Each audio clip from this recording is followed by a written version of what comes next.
नमस्कार, आप देख रहे हैं आज तक। आपके साथ मैं हूं मीनाक्षी कंडवाल।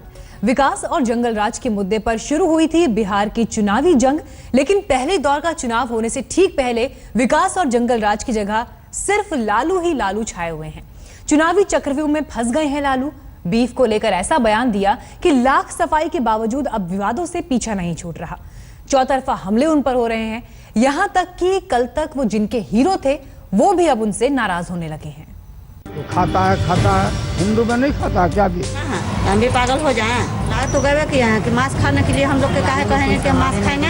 जो बाहर जाता है बीफ खा रहा कि नहीं? हिंदुस्तान में भी तो बीफ खा रहा है। पागल हो गए लगता है। रिटायर कैसे नहीं होता, इसी तरह उनका दिमाग भी रिटायर हो। आज जो कोई बोला है मेरे नाम से शैतान है, देखो ये कोई शैतान आदमी ही है जो इस तरह का बात मेरे मुंह में डाल के चला। बिहार की सियासत पर सालों राज करने के बाद कोई सियासी जमीन वापस पाने की जद्दोजहद में जुटे आरजेडी सुप्रीमो लालू प्रसाद यादव इस बार चुनावी चक्रव्यूह में बुरी तरह से फंसते नजर आ रहे हैं। बीफ का बयान उनके लिए गले की ऐसी हड्डी बन गया कि लाख सफाई देने के बावजूद सियासी जमीन हिलती नजर आ रही है। कई अपने तो पहले ही साथ छोड़ चुके हैं। वोटों के जिस समीकरण के बल पर वो नीतीश कुमार के साथ सत्ता में वापसी का प्लान बना रहे थे, डर है कि कहीं वो भी खतरे में ना पड़ जाए। ये दरभंगा का क्यामचक गांव है। लालू के बीफ वाले बयान की गूंज यहां तक पहुंच चुकी है। सोमवार को यादव जाति के लोगों की यहां पंचायत हुई। दावा किया जा रहा है कि पंचायत में पहुंचे आधे से ज्यादा लोग आरजेडी के समर्थक थे। हालांकि आज तक इस दावे की पुष्टि नहीं करता। पंचायत में बीफ पर लालू के बयान पर जमकर बहस हुई। घंटों की बहस के बाद यदुवंशी समाज के ज्यादातर लोग लालू से नाराज नजर आए। एकदम गलत है, ये उनका निजी मामला है। ये वो जो बोलते हैं वो अपने लिए, ये एक हिंदू के लिए गलत है। इसलिए हम लोग के हैं कि सर तो 3-4 दिन पहले आभास हुआ कि ये लालू जी माने हिंदुओं को कह रहे हैं कि ये हिंदू भी मांस खाते हैं, वो जात खास करके जात यदुवंशी। इसीलिए हम लोग बैठक किए कि इनको इस बात पर विरोध किया जाए। कहा जाता है कि सियासी तौर पर बिहार बेहद संवेदनशील राज्य है। यहाँ ऐसी चीजों पर लोग तुरंत प्रतिक्रिया देते हैं। ऐसे में अगर लालू इस विवाद से पीछा नहीं छुड़ा पाए तो उनके लिए ये चुनावी मुसीबत की वजह बन सकती है। यही वजह है कि उन्होंने बयान का खंडन करने में भी देरी नहीं की।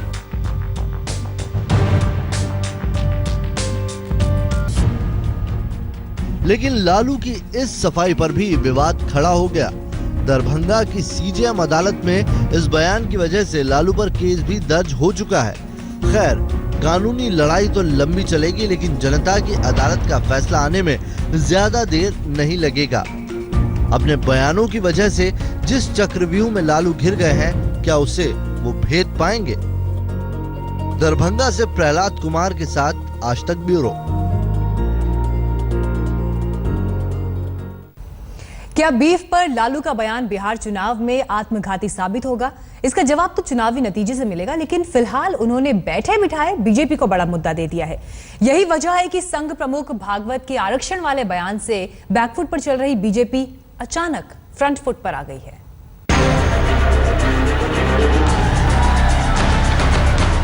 बात निकलेगी तो दूर तलक जाएगी। बीफ विवाद पर लालू की बात भी दूर दूर तक गूंज रही है। सियासी नेता से लेकर योग गुरु तक एक सुर में लालू पर हमले बोल रहे हैं। कहते ना, काठ की हांडी एक ही बार चढ़ती है। अब दोबारा से वो लालू की काठ की हांडी चढ़ने वाली नहीं है। वैसे भी आजकल लालू जी के भीतर शैतान बैठा हुआ है, जो कभी उनको गोमांस खिलाने के लिए प्रेरित कर देता है कि गोश्त खाओ, हिंदू भी गोमांस खाते हैं। ऐसा कह करके उन्होंने यदुवंश को कलंकित किया है।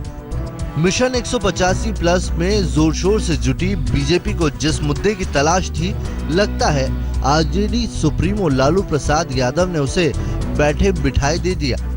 लालू ने बीफ को लेकर बयान कह दिया कि बीजेपी की तरफ से हमला शुरू हो गया। लालू प्रसाद यादव का बयान आया कि गौ मांस खाना कोई बुरी बात नहीं है और हिंदू भी गौ मांस खाते हैं। मैं राघोपुर के लोगों से पूछना चाहता हूं, क्या कोई हिंदू कभी अपनी जिंदगी में गौ मांस खा सकता है? कभी खा सकता है तो बताइए। ये गौमांस की बात करने वाले लालू यादव, ये वोट के लिए ये खुद भी गौमांस खा सकते हैं। बीजेपी ने पहले बड़ी सफाई से लालू के बीफ वाले बयान को उठाया और फिर जब लालू ने शैतान वाली सफाई दी तो उसे भी पूरी शिद्दत से आग दे दी। लालू प्रसाद हताश है, परेशान है। अब कह रहे हैं कि मुझसे बीफ की बात शैतान ने बुलवा दी, तो अगर नतीजे आने के पहले ही शैतान सवार हो गया तो आगे क्या होगा। लालू प्रसाद जी अपनी पार्टी के राष्ट्रीय अध्यक्ष हैं, उनको यह भाषा शोभा देती थी? क्या वोट मांगने के लिए आप इस सीमा तक जाएंगे? गाय पूजक हम लोग, हम गाय पालक है, अब बीजेपी वाला कुत्ता पालक है। बीफ पर बयान की वजह से लालू अकेले पड़ते दिख रहे हैं। खबर है कि इससे कांग्रेस में नाराजगी है। राहुल और सोनिया उनके साथ मंच साझा करने से हिचक रहे हैं। बीजेपी नेता फ्रंट फुट पर खेल रहे हैं और लालू बैक फुट पर। कुछ दिन पहले की तस्वीर पर गौर कीजिए। आरएसएस प्रमुख मोहन भागवत के बयान को लेकर यही लालू आगे बढ़कर सियासी चौके छक्के लगा रहे थे और बीजेपी नेता बैकफुट पर सफाई देते दिख रहे थे। उन्होंने कहा कि जब तबला बजेगा धीम धीम तो एक आदमी पर बैठेगा तीन तीन। ये लड़ाई है बैकवर्ड फॉरवर्ड। उठाओ उठाओ दलितों, पिछड़ों, गरीब लोगों। तो क्या बीफ बयान बिहार के दंगल में लालू प्रसाद का आत्मघाती गोल साबित होगा? वक्त के साथ साथ लालू का कुनबा पहले ही छोटा हो चुका है। चारा घोटाले में सजा के बाद वो खुद चुनावी रेस से दूर हो चुके हैं। परिवार को कथित रूप से ज्यादा तवज्जो देने की वजह से रामकृपाल यादव और पप्पू यादव जैसे कद्दावर नेता भी उनका साथ छोड़कर जा चुके हैं। ऐसे में अपने करिश्मे के बूते वापसी का ख्वाब देख रहे लालू इस सियासी मुश्किल से कैसे निकलेंगे, ये देखना दिलचस्प होगा। समस्तीपुर से रोहित सिंह के साथ सुजीत झा और कुमार अभिषेक, आज तक। बिहार विधानसभा चुनाव लालू के लिए विवादों का चुनाव बनकर आया है। इत्तेफाक देखिए, इसकी शुरुआत राघोपुर में उनके चुनाव अभियान के शंखनाद के साथ ही हो गई थी, जब चुनाव को अगड़ों पिछड़ों की जंग बताने की वजह से उन पर केस दर्ज हुआ था। चूहा पकड़ने वालों, गाय चराने वालों, भैंस चराने वालों, मेहनत करने वालों, कपड़ा धोने वालों, मैला ढोने वालों, पढ़ना लिखना सीखो। मरिया बेटी पढ़ते जाए, गैया भैंसी चढ़ते जाए। बेशक लालू विवादों के बवंडर में घिरे हों, लेकिन चुनावी रैलियों में उनका स्वाभाविक चुटीला और हंसी मजाक वाला अंदाज कायम है। उनका कुछ ऐसा ही अंदाज गया के मोहनपुर के सिंधुगढ़ में चुनावी रैली में नजर आया। उस राज को बोलता है कि लालू जंगल राज वाला है। हमारा जंगल में कहला तुम लोग घूम रहा है? जब जंगल का हम शेर हैं तो गिदड़ क्यों घुस रहे हो यहाँ पर सब? लेकिन इसी हंसी मजाक में वो कुछ ऐसा बोल गए जिस पर विवाद भड़कने की पूरी गुंजाइश है। जंगल राज के आरोपों पर बोलते हुए लालू ने खुद को नक्सली बता डाला। खुदा नारायण चौधरी हुआ पर नक्सलाइट इलाका में हम अपने नक्सलाइट हैं। लालू अपने बयानों से पहले ही विवादों का बड़ा तूफान खड़ा कर चुके हैं। इसकी शुरुआत हुई थी पिछले महीने राघोपुर की रैली से, जब लालू ने अपने बेटे के साथ चुनावी शंखनाद किया था। पिछड़ा कार्ड खेलते हुए लालू ने तब बिहार चुनाव को अगले पिछड़ों की लड़ाई बता डाला था। जब तबला बजेगा धीम धीम तो एक आदमी पर बैठेगा तीन तीन। ये लड़ाई है बैकवर्ड फॉरवर्ड। उठाओ उठाओ दलितों, पिछड़ों, गरीब लोगों। लालू का यह बयान संघ प्रमुख मोहन भागवत के आरक्षण पर दिए बयान के बाद आया था। जब भागवत के बयान की वजह से बीजेपी मुश्किलों में घिरी थी, लालू ने जाति कार्ड का दबाव ऐसा बनाया कि बीजेपी को भी अपने पत्ते बाहर निकालने पड़े। कल भी कहा, आज भी कह रहा हूं कि सवर्ण बिहार में कोई मुख्यमंत्री एनडीए का नहीं होगा। आप घृणा ना फैलाएं। आरक्षण की व्यवस्था जो संवैधानिक है, जो था वही रहेगा। अब तक ये लगने लगा था कि लालू के पत्ते सही पड़ रहे हैं। लेकिन अगले पिछड़े पर बयान की वजह से मौजूदा चुनावी अभियान में लालू की मुसीबत की भी शुरुआत हो गई। उनके खिलाफ आचार संहिता तोड़ने का केस दर्ज हुआ तो चुनाव आयोग ने भी जवाब मांग लिया। लालू पर दूसरा केस बीफ बयान की वजह से हुआ और तीसरा और सबसे ताजा मामला अमित शाह को नरभक्षी बताने वाले ट्वीट को लेकर दर्ज हुआ है। बीजेपी के बिहार प्रभारी भूपेंद्र यादव कहते हैं कि लोगों का मजाक उड़ाना लालू की आदत है, जनता चुनाव में इसका जवाब देगी। आखिर राजनीति में 24 घंटे अनर्गल प्रलाप करना, लोगों के बारे में कुछ भी कहना, हंसी मजाक करना, उन्होंने अपना हिसाब ठीक रखा है। राजनीति में इस प्रकार के जिस प्रकार की जो मजाक करके, इस प्रकार की जो गंभीर बातों को छोड़ के, इस प्रकार के जो राजनीतिक विचारों को छोड़ के जो राजनीति कर रहे हैं, उनकी तिलांजलि होनी चाहिए। यह अजीब विडंबना है। जब बिहार चुनाव का बिगुल बजा था, लड़ाई मोदी बनाम नीतीश की बताई जा रही थी, लेकिन पिछले 3-4 दिनों से लालू और सिर्फ लालू की चर्चा हो रही है।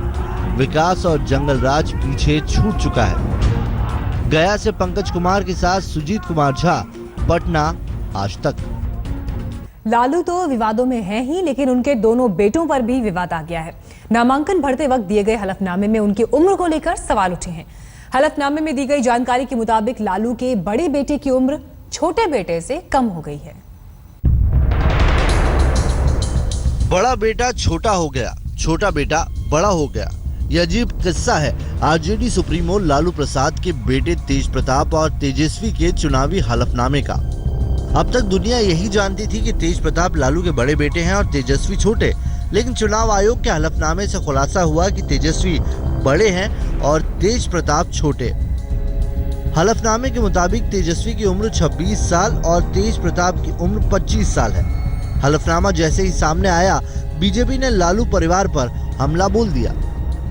अगर आपको इस तरीके का हलफनामा दे रहे हैं, ज़रूरी है कि आप उसमें सही जानकारी दें। जिस जंगल राज की हम लोग बात करते हैं, ये उसका एक प्रमुख उदाहरणों में से एक है। हालांकि तेजस्वी का कहना है कि इसमें उनकी कोई गलती नहीं, मतदाता सूची में उनकी गलत उम्र दर्ज है और नियम के मुताबिक हलफनामे में उन्हें मतदाता सूची में दर्ज उम्र भरना पड़ा। उधर बीजेपी ने लालू के बेटे की संपत्ति को भी मुद्दा बना लिया है। हलफनामे के मुताबिक तेजस्वी के पास 1 करोड़ 40 लाख की चल और करीब 92 लाख की अचल संपत्ति है, जबकि तेज प्रताप के पास 1 करोड़ 12 लाख की चल और करीब 88 लाख की अचल संपत्ति है। बीजेपी का कहना है कि लालू के बेटों के पास इतनी संपत्ति कहां से आएगी। देखिए, उम्र का विवाद तो एक मुद्दा है, लेकिन सबसे बड़ा सवाल ये है कि जो लालू यादव थाली और लोटा लेकर आए थे गांव से चलकर पट्टा में पढ़ने के लिए, आखिर उनके बेटे बेटियों के पास करोड़ों अरबों की संपत्ति कहां से आ गई। लालू और उनके परिवार के लिए ये चुनाव मानो विवादों का पिटारा हो गया है। इससे लालू तो परेशान है ही, सत्ता बचाने की जद्दोजहद कर रहे नीतीश कुमार के लिए भी ये मुश्किलों का सबब है। लालू पर लग रहे जंगल राज के आरोपों की वजह से नीतीश को बार बार सफाई देनी पड़ रही है, क्योंकि बीजेपी जंगल राज की वापसी का मुद्दा उठाकर युवा वोटरों को खींचने में जुटी है। बीफ बयान से MY समीकरण टूटने का डर पैदा हो गया है, क्योंकि 14.5% यादव, 14.7% मुस्लिम वोट लालू के लिए सत्ता का अहम फॉर्मूला है, जिसके टूटने का खतरा पैदा हो गया है। बीफ बयान पर नीतीश की चुप्पी में ये दुविधा साफ नजर आ रही है। पटना से रोहित सिंह के साथ आज तक ब्यूरो।